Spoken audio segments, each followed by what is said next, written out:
Saya Tung Desewaringin, disebut oleh majalah marketing sebagai pembicara terbaik di Indonesia, motivator terheboh di Indonesia, juga pelatih sukses nomor 1 di Indonesia. Dan majalah SWA menyebut saya sebagai one of the most powerful people and idea in business di Indonesia. Pertanyaannya, siapa orang yang paling berpengaruh dalam kehidupan saya yang merubah dari biasa-biasa menjadi dahsyat luar biasa ini? Kalau boleh saya baktikan, 70% adalah satu orang yang namanya Anthony Robbins. Sejak saya baca bukunya Awaken the Giant Within di tahun 1995 rangkumannya, kemudian saya beli bukunya tahun 96, kemudian saya beli CD-nya di tahun 2000, kemudian saya ikut seminarnya di 2001 dan ikut semua seminarnya saya habiskan gitu ya. Yang terakhir seminar Business Mastery di Melbourne itu saya harus bayar 10.000 US hanya untuk 4 hari 3 malam saja. Dan apa yang saya pelajari dari semua yang paling penting dari Anthony Robbins, baik bukunya, seminarnya, ada 3 hal yang paling penting yang akan saya rangkumkan kali ini. Satu adalah tentang pain and pleasure. Itu yang saya pelajarin dari Anthony Robbins.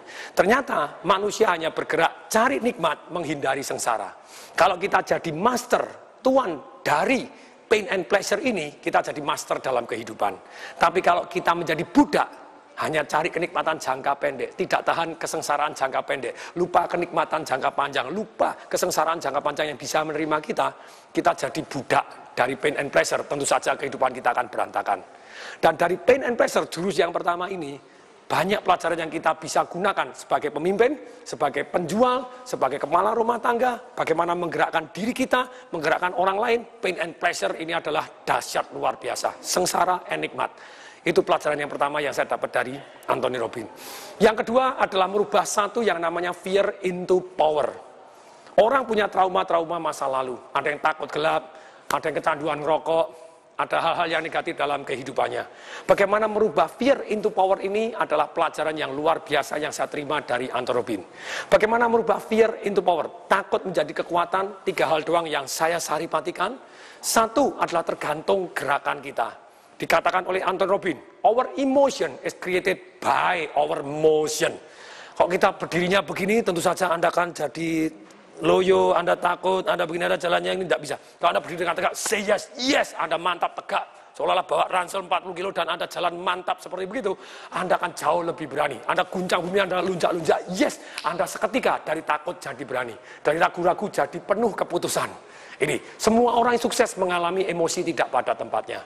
Orang sukses juga mengalami ragu-ragu, orang sukses juga mengalami ketakutan, orang sukses juga mengalami khawatir, orang sukses juga mengalami males. Tapi orang sukses walaupun dia males, ragu-ragu, khawatir, takut, dia tetap take action.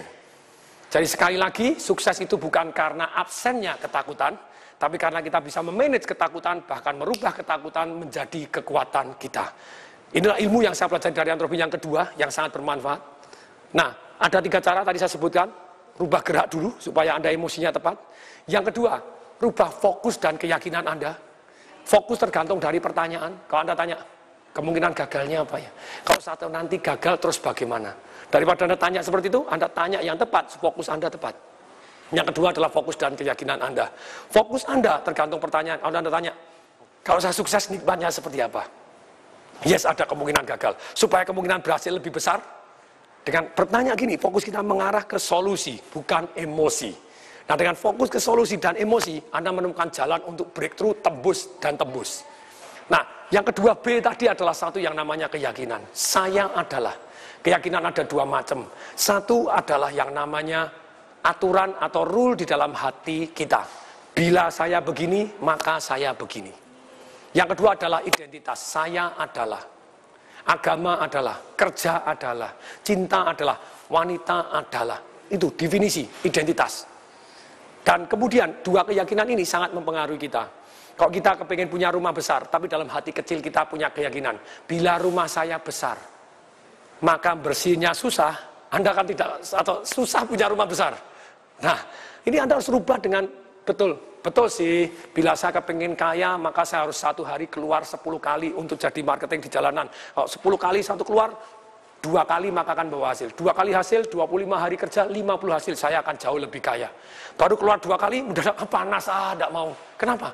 Karena keyakinan Anda tidak kongruen, bulat. Maksudnya bulat apa? Bulat itu begini, otak manusia hanya cari nikmat menghindari sengsara, seperti prinsip yang pertama tadi. Bila titik-titik, maka titik-titik. tidak bulat, positif dan negatifnya campur, otak Anda bingung. Otak manusia seperti magnet. Dia hanya mengejar kenikmat, menghindari sengsara. Makanya, kalau misalnya nikmat dan sengsara campur, dia bingung. Bila saya keluar 1 hari 10 kali, maka saya tambah kaya. Tapi 1 hari 10 kali kan panas. Ada yang ketiga nikmat dan sengsara. Otaknya bingung. Ya sudahlah, keluar 2 kali cukup. Akibatnya ya cuma 2 kali saja. Otak manusia, keyakinan ini bertanggung jawab sepertiga kesuksesan kita. Kalau kita belum sukses, bongkar keyakinan Anda. Dalam buku Financial Revolution saya bahas total tentang keyakinan ini. Kalau orang punya keyakinan, mau sih kaya, tapi uang kan akar dari segala kejahatan.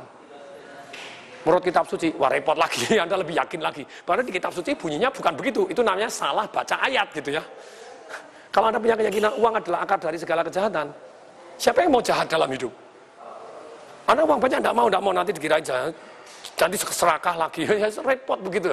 Kalau uangnya banyak, itu Anda jauh lebih amal, lebih baik.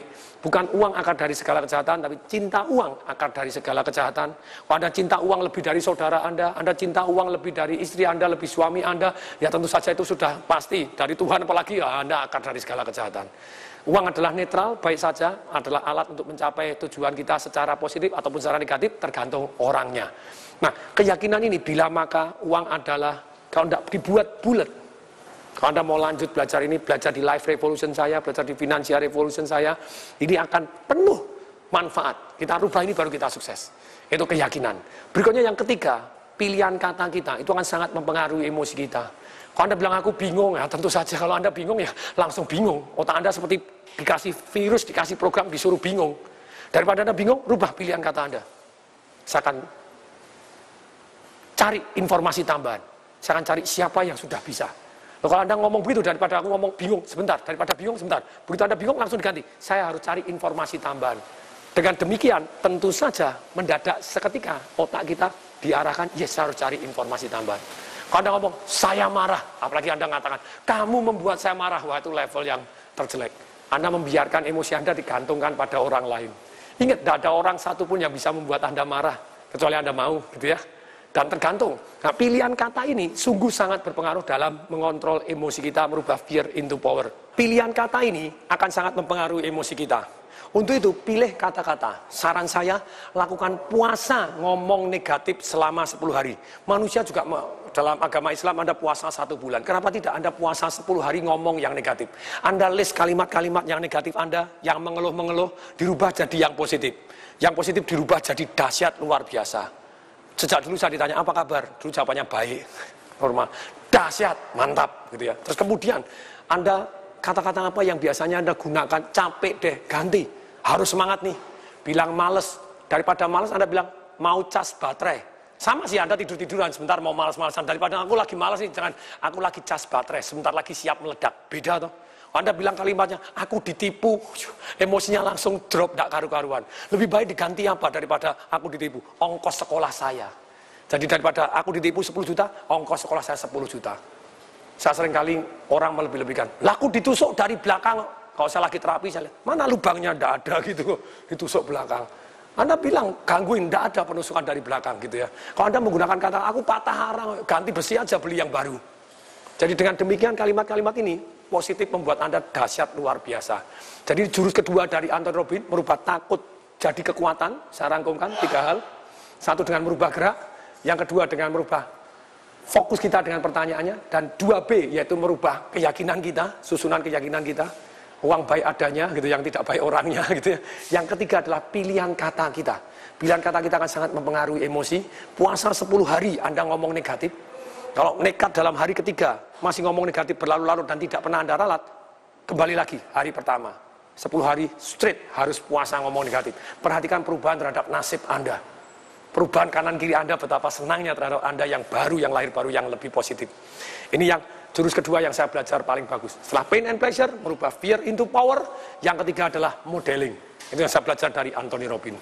Maksudnya apa modeling? Dia bilang sukses meninggalkan jejak. Satu cara untuk menjadi orang besar, bergaullah dengan orang yang besar. Sekali sukses bisa jadi beruntung semata. Kalau berkali-kali sukses, sudah pasti bukan beruntung. Dan berkali-kali sukses meninggalkan jejak. Kita kalau mau sukses, kerjasama, belajar dari orang-orang dengan orang-orang yang terbaik ini, tentu saja kemungkinan sukses kita jauh lebih besar. Nah, ilmu modeling, ilmu kalau bahasa kasarnya nyontek, kalau bahasa saya adalah ATM, amatin, tiru, dan modifikasi jauh lebih baik. Tentu saja, bayangin, sekarang kalau Anda modeling, Anda mau belajar badminton, belajar dari mana? Rudi Hartono atau Rudi Hartini? Tentu saja Rudi Hartono. Kalau Anda belajar dari Rudi Hartono, tentu saja kemungkinan suksesnya jauh lebih besar daripada Rudi Hartini yang tidak pernah main badminton. Ini makanya modeling, Anda harus belajar dari orang-orang yang sudah sukses dan mengalaminya. Saya baru aja naik Gunung Rinjani. Baru naik Gunung Rinjani, Anda tidak bisa belajar dari para teoriwan dan teoriwati. Boleh nggak? Boleh, lumayan, karena daripada tidak belajar sama sekali. Tapi kalau Anda belajar dan kerjasama, punya mentor yang membimbing Anda, orang yang betul-betul sudah punya pengalaman naik Gunung Rinjani, kemungkinan selamatnya jauh lebih besar daripada pakar teori melulu. Teori penting nggak? Tetap penting, karena teori dia belajar juga. Tapi kalau teori doang nggak tahu detailnya, tentu saja akan sangat-sangat berbeda. Jadi learn from the best. Jadi jurus modeling ini, belajar dan amatin tiru, ATM, amatin tiru dan modifikasi dari orang-orang yang terbaik di bidang yang Anda kepingin sukses. Modifikasi lebih baik, Anda tentu saja akan lebih sukses. Ini hal ketiga yang saya sangat senang, bahwa ini belajar dari Anthony Robbins, dan ternyata betul-betul merubah hidup saya, bumi dan langit. Semoga bermanfaat. Saya Tung Desa Maringin mengucapkan salam dahsyat.